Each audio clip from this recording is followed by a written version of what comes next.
12 totally sleeper cars from the 80s that actually ripped. Not every fast car looked fast, especially in the 80s, a decade when some of the quickest machines on the road were wearing fake wood paneling, wire hubcaps, or square headlights the size of pizza boxes. These weren't sports cars.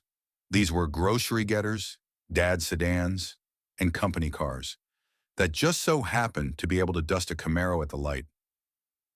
1989 Dodge Spirit ES. From the outside, the Dodge Spirit ES looked like something your accountant drove to church. But if you ordered the turbocharged 2.5-liter inline-4 and the 5-speed manual, you were basically sitting in a four-door missile. 150 horsepower doesn't sound crazy now, but back then, that was enough to rip 0 to 60 in 8.5 seconds and shock anyone dumb enough to line up next to you in an IROC Z. Add in a sport-tuned suspension and stealthy looks, and this thing was basically a budget Q-ship for middle managers with a lead foot.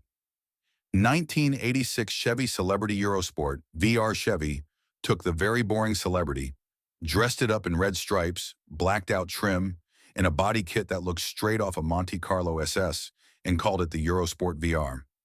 VR stood for visual ridiculousness, and probably. Under the hood, a 2.8-liter V6 making 125 horses. Again, not a rocket, but with 15-inch rally wheels and tighter steering, it felt way sportier than it had any right to. The wild part, it wasn't even a factory model. The VR was a dealer-installed package, meaning no two were exactly alike. Spotting a real one today is like finding a mullet wig that's never been worn. 1984 Ford LTD LX. You know that boring square Ford your shop teacher drove? That was probably an LTD, but if it was an LX, you were looking at something special. Ford quietly stuffed a 5.0-liter high-output V8 into this thing, the same engine from the Mustang GT, and paired it with stiffer springs, a performance rear axle, and quick ratio steering. It didn't just look like a Mustang with a mortgage. It was one, just sneakier. Car and driver even managed a 0 to 60 time of 8.4 seconds, which was no joke for a sedan in 1984. 1985, Chrysler LeBaron GTS Turbo. Yeah, it had digital voice alerts that politely told you your door was open. But ignore the talking dashboard. This thing could move. Chrysler dropped a 2.2-liter turbocharged inline-4 under the hood, good for 146 horsepower and 168 pound-feet of torque. With its lightweight fastback design, the GTS could scoot to 60 in around 8 seconds. GTS stood for Grand Touring Sedan, but let's be honest, this was less Monte Carlo, more Revenge of the Nerds with a turbo and pop-up headlights. 1983 Pontiac 6000 STE Pontiac wanted to build a BMW fighter. So they made the 6000 STE, a weirdly advanced midsize sedan with full independent suspension, four-wheel disc brakes, and a digital dashboard straight out of Tron. Power came from a 2.8-liter V6 making 130 horsepower, paired to either a 3-speed automatic or, bless them, a 5-speed manual. 0 to 60 in about 10 seconds. Not lightning fast, but not embarrassing either.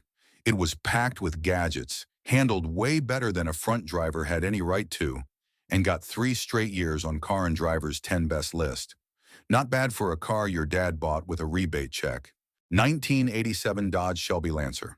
When Carroll Shelby wasn't busy building Vipers or scaring Mustangs, he took a Dodge Lancer and turned it into a street sleeper. Enter the Shelby Lancer. The turbocharged 2.2-liter 4-cylinder made 175 horsepower and an equal amount of torque, enough to rip 0 to 60 in 7.2 seconds, which was flying back in 87. You could get it with a 5-speed manual or a 3-speed auto, but come on. Real ones shift their own gears. Inside, you got leather-wrapped sports seats, a premium Infinity stereo, and just enough Shelby badges to make sure no one confused it with Grandma's K-car. Only 800 were made that year. Half manuals, half automatics. Rarer than a Ferrari Testarossa and just as 80s. 1988 Chevy Nova Twin, Cam Surprise. This Chevy was actually a Toyota, Built through GM and Toyota's NUMMI joint venture, the Nova Twin Cam was a rebadged Corolla Sprinter with the same 1.6-liter twin-cam engine from the legendary AE86. It only made 110 horsepower, but with a 5-speed and low curb weight, it was a legit backroad bomber. 0 to 60 happened in about 9.5 seconds. Nothing heroic, but quick enough to make your Civic driving neighbor nervous. It looked like your aunt's grocery getter, but drove like it had dreams of drifting in Japan. Problem was, no one buying a Nova wanted a Screamer. So now it's a rare find, and if you see one with the twin cam badge intact, you salute. 1986 Mercury Marquis LTS. Yes, Mercury.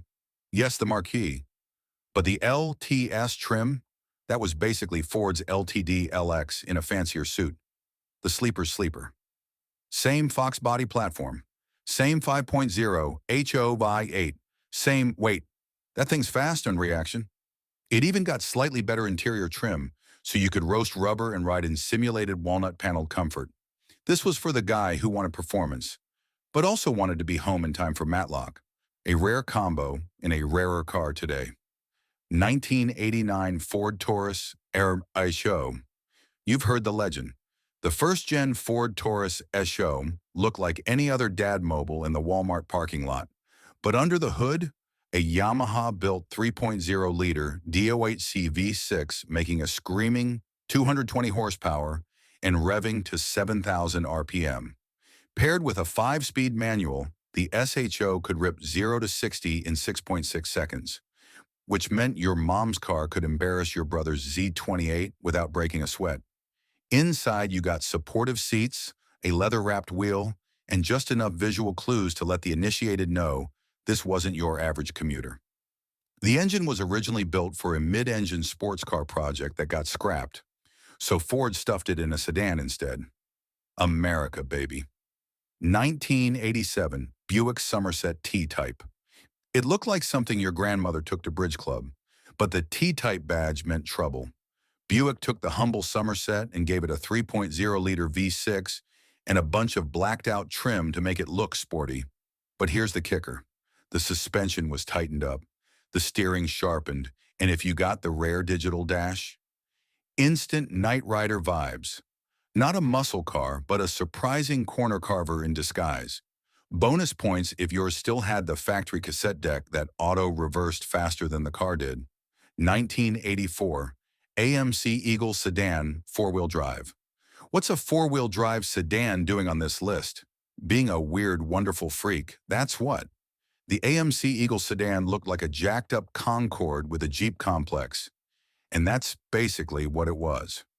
Sure, it had a 4.2-liter straight-six, making only around 115 horsepower, but it had full-time 4-wheel drive, independent suspension, and the ability to blast through a snowstorm like a muddy bullet.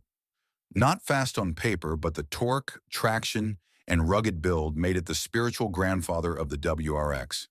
It was also the only car on this list that could win a drag race and a snowball fight in the same afternoon. 1986 Plymouth Grand Fury Police Package. To most people, the Grand Fury was a rolling wallpaper sample, square, anonymous, and utterly forgettable. But order it in police package trim, and you had yourself one angry box on wheels. Under the hood, a 318 or even a 360 cubic inch V8, depending on spec, backed by a beefed-up TorqueFlite auto. It wasn't a speed demon by modern standards, but with reinforced suspension, upgraded cooling, and scary torque, this thing could haul criminals or groceries. Cops loved it. So did cab drivers. And if you bought one at auction in the early 90s, you basically got a sleeper muscle car with rubber floor mats and a spotlight. Toss in a fresh coat of primer, and you were ready to chase down Trans Ams, or at least scare the hell out of the kid in the Firebird who thought he had the road to himself. There it is, 12 all-American 80s sleepers that looked like they belonged in a retirement lot, but packed enough punch to ruin someone's day at a stoplight. Some had turbos, some had cop motors, some just had attitude. But they all proved one thing. Like what you saw. Smash that like button, drop a comment with your favorite sleeper from the past, And don't forget to subscribe for more old school car content.